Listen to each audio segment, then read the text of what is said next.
Welcome back, Dolphins. So, I'm hearing like people with the Tyreek Hill thing. They're thinking like it's impossible to trade Tyreek Hill, and anything is possible in the NFL. And the reason why I keep harping on this Tyreek Hill thing is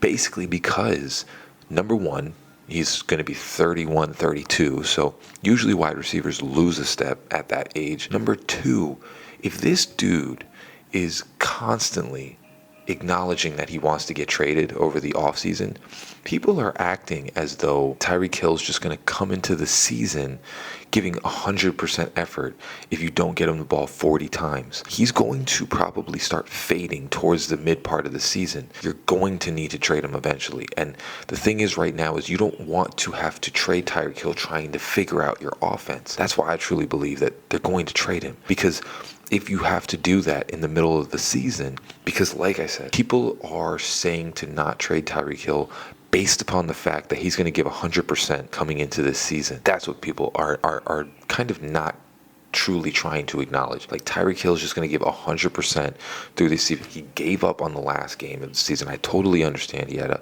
a hand thing and all that stuff, but then he wanted to get traded. He keeps acknowledging that he wants to get traded. What do you think is going to happen if, say, first two games Waddle gets the ball more than Tyreek Hill?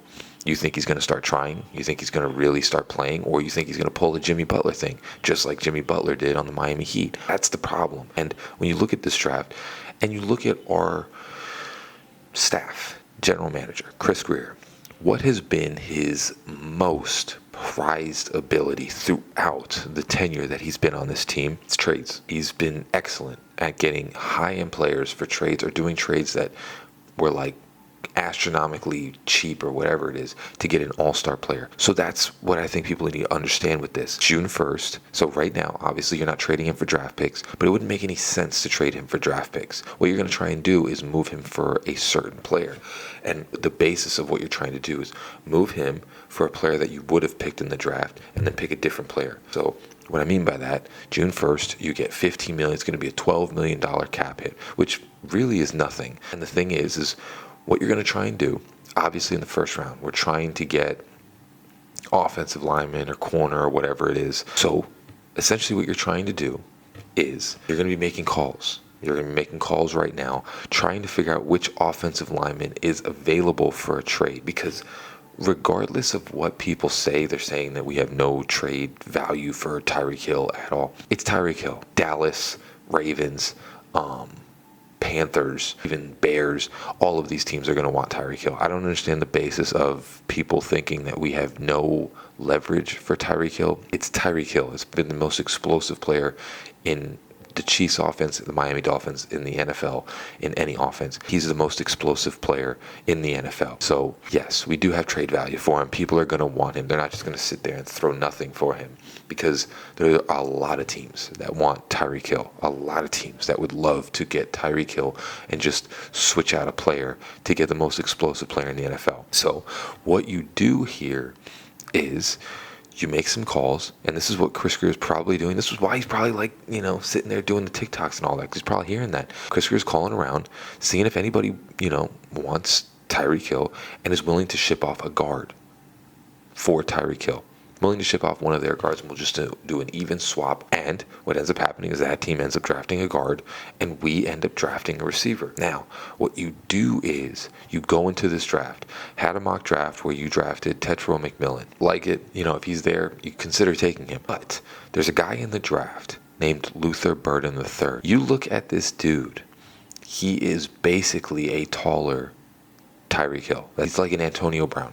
Basically, like he's got a lot of similar traits to Antonio Brown, and when you watch his tape, he is perfect for our style of offense. So what I'm suggesting, and what I think would be the perfect trade, because if you watch Luther Burden, he's a 6 foot tall, 190, 200 pound receiver that is extremely shifty. Like, he is very shifty. He makes a lot of excellent catches. What you're going to do, you make these calls. See what happens during the draft. You draft Luther Burden III in the first round. And what that ends up doing, regardless to what people say, You filled your receiver hole because now you have a guy that's going to compete with Waddle and not going to care about the amount of catches or whatever it is. You have two young players that you can start growing with. And like I said, you're basically trading Tyreek Hill and drafting a Tyreek Hill. That's what you're essentially doing. I said this months ago because Luther Burden is essentially the perfect type of player to come into this offense. He's 6 foot. He's very shifty. He does a lot of motions and all that stuff in Missouri. He's the perfect guy. So you draft this dude, and then after the draft, what you do is, like I said, the Ravens have an abundance of offensive linemen. The Dallas Cowboys love a crapshoot for a circus show. Tyreek Hill is perfect for that. They love selling tickets. So Dallas is an option. The Ravens are an option. Even the Panthers are looking for more dynamic receivers. You can get the Panthers into that. You have the Bears that would want an explosive receiver. I mean, every team in the NFL, even the Kansas City Chiefs. At the end of the day, what people are not seeing with this is it's not that we have no trade value. Probably by the end of it, right after everybody drafts and does everything, someone's going to want an explosive receiver. It's going to be multiple teams that want an explosive receiver, especially when we're not asking for a first round or second rounder. We're not asking for someone that's like crazy. We're just asking for someone to fill that guard role, and we trade Tyreek Hill for a guard so that we can completely succeed our offensive line and draft whoever we need in the draft. That's all we're asking for. So you have a person that is willing to do that at the end of the draft, and you see who gives you the best guard. And then you get a guard for Tyreek Hill. You get Tyreek Hill off this team. And what ends up happening is you now have a younger team. You've drafted basically a Tyreek Hill, and we have so many draft picks that you're going to draft a couple guards as well, and you end up filling the holes that you've filled. You know, it's like people, when we're talking about the Dolphins right now, the holes that we really, really need to fill. Like right now we have safeties. We're going to draft a couple safeties in the draft, I believe, 1 or 2. We'll probably go and get another safety. Cornerback, there's still Tre'Davious White and a bunch of Rasul Douglas, you know, a bunch of players that are older players that can just do the Xavier Howard thing where they're on the back end of their career, but they can still man that position while Cater and all that move around. Middle linebacker, we just need depth. You know, I truly, I think people forget what Terrell Dotson did last year. I mean, he was excellent with our main dude. So our middle linebacker stacked. Outside linebacker, we have Jalen Phillips, Bradley Chubb, Chop Robinson, all manning that outside linebacker spot. We need a little more depth, but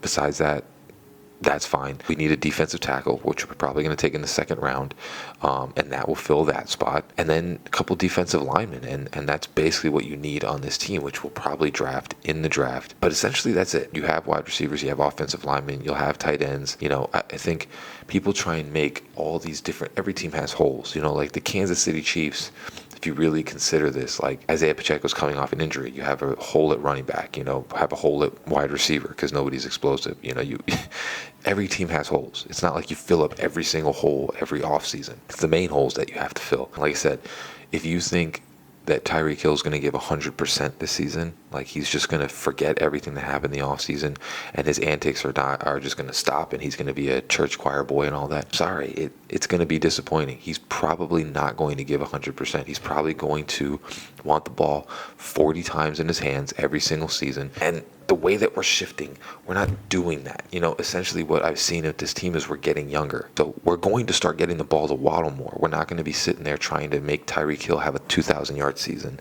And he's going to cry about that. He's going to cry and whine about that. And he's probably going to not try. He's probably not going to give 100% like he normally did in the first season. Like, people forget that it's been kind of like a slower decline throughout what he's been doing. You know, it started out great, and then it was just, I need the ball thousands of times. And then last year, he just wasn't the person. We have a receiver right now that struggles to get off of press, because he does. You know, it's a consistent thing that Mike McDaniel has talked about. Struggles to get off of press. Looks like he's kind of losing a little bit of a step because the two high safeties, people were playing two high safeties on Tyreek Hill all the time. It never stopped him. This last year, it stopped him. Like, he just could not get down the field. And you have a smaller dude that now, you know, when you get 31, 32s, you're going to start losing a step. You're going to start getting injured more. You know, it's a player that, honestly, in reality, you can't have as your number one. You know, it's just too much, especially with all the antics to pile on top of that. You can't have him as your number one. So I think the best possible option is trading him. Mike McDaniel is good at developing a system. And if you draft a wide receiver in the first round like Luther Burden, that system's going to be good. Tua is good at finding players. You saw what we did last year. We were able to compete with teams doing the short passes. The thing is that if we get a Luther Burden, you're kind of just switching players. You have basically the same player. So I think they're going to make that trade. I think you can't have Tyreek Hill on this team. I think it's just too much. And I know you'll watch people like Omar Kelly, and Omar Kelly has a lot of knowledge, but I think they're anticipating that Tyreek Hill is going to give 100% this season. I don't think he is. I don't think he's going to give 100%. I think he's going to be a headache. I think he's going to cry and whine throughout the season. And I think once you don't get him the ball 10 times a game, he's going to start crying and he's going to start just not trying. And it's going to be like a Jimmy Butler effect where he's going to force a trade during the middle of the season when you don't have the ability to get a player, that you can just put into this system and rock with him. You can't just do that mid-season. I think that's what's going to happen. And that's going to really screw us. It's going to really screw us because you're going to get into the season thinking that Tyreek Hill is just cool. He's going to throw a temper tantrum. He's going to not try. And then you're going to have to trade him. And then you're going to get what? Another receiver or something? That's going to be the problem. That's what I'm thinking of. So that's why you got to make that trade June 1st. You got to draft Luther Burden, get a young team, and just start having explosive players all over the place. You have a bunch. You have a bunch of players. It's like we're forgetting about Malik Washington, how good he did last year, second year in the offense. You got Westbrook-Akina, you got Waddle. You draft Luther Burden. Your wide receiver core is fine. You have a good wide receiver core. Yes, do they need time to develop? Sure. But Tyreek Hill's not going to try this season. I promise you that. He's just not going to. He's not going to give 100. He's going to want to get traded to like Chiefs or something. So, as always, guys, let me know down in the comments what you think. Like and subscribe. Fins up, baby. Love you all. Peace.